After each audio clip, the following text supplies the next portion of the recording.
যোৱা নিশাই যেহেতু এক ভয়ংকৰ ঘটনা সংঘটিত হৈছে তিনিচুকীয়া জিলাৰ জাগুনত আৰু অসম অৰুণাচল সীমান্তৰ লগত লাগি থকা জাগুনৰ যি অসম আৰক্ষীৰ যি কমাণ্ডো সেনা ছাউনীত ইতিমধ্যে উগ্ৰপন্থী সংগঠনে এক আক্ৰমণ সংঘটিত কৰিছে, য'ত প্ৰায় 4টাকৈ গ্ৰেনেড নিক্ষেপ কৰা হৈছে, লগতে ধাৰাসাৰ গুলীবৰ্ষণ। মই সেই বৰ্তমান জাগুনত উপস্থিত আছো, যি অসম আৰক্ষীৰ কমাণ্ডো বেটেলিয়নৰ যি কেম্প মই দেখুৱাইছো, তাৰ পৰিৱেশ ইতিমধ্যে পুৱাৰ ভাগৰ পৰাই যিহেতু কালি নিশা ঘটনা হোৱাৰ পিছত কিন্তু সকলোৰে মাজত এক চাঞ্চল্য সৃষ্টি কৰিছে, লগতে ওচৰ চুবুৰীয়া যিসকল অঞ্চলৰ যিসকল লোক আছে সকলোৱে উৰে নিশা তেওঁলোকে ভয়ত কটাবলগীয়া হৈছে, যিহেতু বৃহৎ শব্দ প্ৰায় 4টাকৈ ৰকেট লঞ্চাৰ ইতিমধ্যে ইয়াত নিক্ষেপ কৰা হৈছে। তাৰ লগতে প্ৰায় আধা ঘণ্টা ধৰি যিটো গুলীবৰ্ষণ প্ৰায় দেখিবলৈ পোৱা গৈছে, আৰু যিহেতু যি ওচৰ চুবুৰীয়া লোক যিটো সকলোৱে ইতিমধ্যে আতংকত, যিহেতু আজিৰ ভাগতো তেওঁলোকে আতংকিত হৈ আছে। আৰু এটা কথা ক'ব লাগিব, যিহেতু নিৰ্বাচনৰ বাবে মাত্ৰ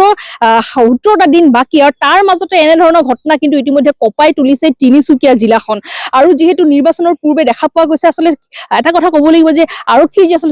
যি আচলতে চোৰাংচোৱাকে সেয়া কি বিফল নেকি, কিয়নো এই মুহূৰ্তত যিহেতু এনেধৰণৰ ঘটনা হঠাৎ সংঘটিত হৈ গৈছে নিৰ্বাচনৰ পূৰ্বে, সেয়া কিন্তু কোনো সহজভাৱে ল'ব পৰা নাই। এই মুহূৰ্তত যিহেতু ৰাজ্যৰ নিৰ্বাচনী গৰম বতাহ, তাৰ মাজতে কিন্তু এনেধৰণৰ ঘটনা যে সংঘটিত হৈছে সেয়া কিন্তু সকলোৰে বাবে এক চিন্তনীয় কাৰণ হৈ পৰিছে। আৰু এই মুহূৰ্তত যিটো ওচৰ চুবুৰীয়া আছে মোৰ লগত, মই তেওঁলোকৰ পৰা কিছু কথা জানিব যত্ন কৰিম। যিটো পুৱাৰ ভাগত তেওঁলোকে কিছু ভাষ্য প্ৰদান কৰিছিলে, কিন্তু তাৰ পিছত দেখা পোৱা গৈছে তেওঁলোকে ভয়ত ইতিমধ্যে আতংক হৈ আছে। যাতে আপোনাৰ ওচৰলৈ আহিছো, নিশাৰ ভাগত যিটো আপোনাৰ ঘৰ ওচৰতে, কেনেকুৱা ধৰণৰ শব্দ আপোনালোকে পাইছিলে, কি অনুভৱ কৰিছিলে? অনুভৱটো মানে এনেকে বম আৱাজ শুনি পাইছো, বম কটামান আৱাজ দিলে, তাৰপিছতে গলি শুনি পাইছো মই। কিন্তু মানুহটো ভয় পৰা ক'ত উঠিব পাৰে, ভয় লাগে। ৰাতিটো 2টা বজে হয়। কিমান সময় এটা এই ঘটনা মানে হৈছিলে, বা 2টা বজাত কৈছে, বা কিমান সময় এটা হ'ব যে গুলাগুলি বা এনেকুৱা শব্দ আপোনালোকে 2টা বজে হ'ব পাৰে বাইদেউ, 2টা বজে পৰা হৈছে নেকি। কিমান ঘৰ মানুহ আছে আপোনালোকে এনে ওচৰে পাজৰে কিবা আপোনালোকে জানে, কিমান ঘৰ মানুহ দেখিছো? ঘৰৰ মানুহ ভিতৰত ধৰি লওক 2-3টা ঘৰ আছে, সেইফালে গেটৰ ভিতৰত কেম্পৰ ওচৰত আছে, আমাৰ সেইটো কেম্পৰ বাহিৰত আছে। কিন্তু আৱাজটো শুনি পালো 2টা বজে, আৱাজ পালো, উঠিলো, বা তো বাহিৰত কেনেকৈ মানুহ ওলাব, ইমান ভয় লাগিছে, ক'ত উঠিব মানুহ, আৱাজটো শুনি পালো। হয়, নিশ্চয়কৈ এটা কথা ক'ব লাগিব, যিহেতু প্ৰায় 4জনকৈ ইতিমধ্যে আৰক্ষী কমাণ্ডো জোৱান আঘাতপ্ৰাপ্ত হৈছে, তাৰে এজনৰ অৱস্থা সংকটজনক বুলি কৈছে, আৰু তেওঁলোকক 4জনকে কিন্তু ততাতৈয়াকৈ কালি যিহেতু আজি ডিব্ৰুগড় AMCHলৈ প্ৰেৰণ কৰা হৈছে, তাত তেওঁলোক চিকিৎসাধীন হৈ আছে। আৰু এই মুহূৰ্তত যিহেতু এক আচলতে সকলোকে এই ঘটনাই কিন্তু সকলোৰে মাজত কিন্তু চাঞ্চল্যৰ সৃষ্টি কৰিছে, যিহেতু কালি নিশাৰ ঘটনা, আৰু নিশাৰ ভাগত আচলতে কোন উগ্ৰপন্থী সংগঠনে এই ঘটনা সংঘটিত কৰিছে সেয়া কিন্তু এতিয়ালৈকে পোহৰলৈ অহা নাই। আলফা স্বাধীনক সকলোৱে সন্দেহ কৰা হৈছে, কিন্তু যিহেতু তিনিচুকীয়া আৰক্ষীৰ ফালৰ পৰা কোনো ধৰণৰ কিন্তু কোনো স্পষ্টীকৰণ অহা নাই। পুৱাৰ ভাগত যিহেতু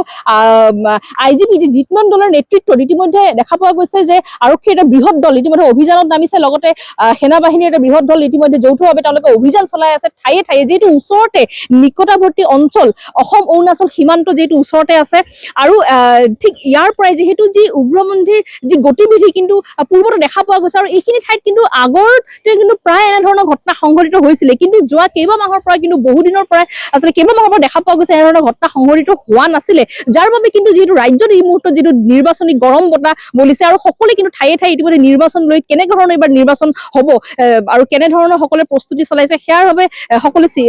যিহেতু ইতিমধ্যে তেওঁলোকে সাজু হৈছিলে। কিন্তু তাৰ মাজতে আচলতে যোৱা নিশা যি জাগুনৰ যি ঘটনা হৈছে সেয়া কিন্তু বৰ্তমান কঁপাই তুলিছে, আৰু সকলোৱে কিন্তু এতিয়াও চিন্তাত আছে, নিজৰ ভয়ে ভয়ে নিজৰ ঘৰত সোমাই আছে। তেওঁলোকে ওলাই আহি নিজৰ ভাষ্য ইতিমধ্যে প্ৰদান কৰিবলৈ বিচৰা নাই, আৰু তেওঁলোকৰ প্ৰতি আমি কথা পাতিবলৈ যত্ন কৰা হৈছে। যিহেতু এটা কথা ক'ব লাগিব যে আচলতে কোন সংগঠন ইয়াৰ মাজত এই ঘটনা সংঘটিত কৰিছে সেয়া কিন্তু এতিয়ালৈকে স্পষ্ট হোৱা নাই। আৰু যিহেতু এটা কথা ক'ব লাগিব যে এয়া কিবা ৰাজনৈতিক ষড়যন্ত্ৰ হ'ব পাৰে, সেয়াও এটা দিশ চাবলৈ পোৱা গৈছে। আৰু লগতে কিন্তু চোৰাংচোৱা কিন্তু বিফল, সেয়া কিন্তু নিশ্চিত। যিহেতু কালিৰ যি ঘটনা, সেয়া ঘটনাই কিন্তু সকলোকে কিন্তু চিন্তাত পেলাইছে, যিহেতু নিৰ্বাচনৰ বাবে মাত্ৰ 17টা দিন বাকী আছে আৰু তাৰ প্ৰাক মুহূৰ্তত যি ঘটনা যি সংঘটিত হৈছে সেয়া কিন্তু কোনো সহজভাৱে ল'ব পৰা নাই আৰু যিহেতু 4জনকৈ ইতিমধ্যে 4জনকৈ যিহেতু আমাৰ যে অসমীয়া যুৱক ইতিমধ্যে যি আৰক্ষীৰ যি কমাণ্ডো বাহিনীৰ যি 4জনকৈ জোৱান ইতিমধ্যে AMCHত তেওঁলোকে এডমিট হৈ আছে আৰু যেহেতু তেওঁলোকৰ নিশাৰ ভাগত যেহেতু 4টাকৈ ৰকেট লাঞ্চাৰ লগতে প্ৰায় আধা ঘণ্টা ধৰি গুলী বৰ্ষণ কৰা হৈছিলে কেৱল শব্দহে মাথো সকলোৱে শুনিছে কিন্তু ঘৰৰ পৰা কাৰো আচলতে ওলাই আহিবলৈ সাহস কৰা নাছিলে কিন্তু পুৱাৰ ভাগত সকলোৱে ওলাই আহিছে আৰু ইতিমধ্যে যি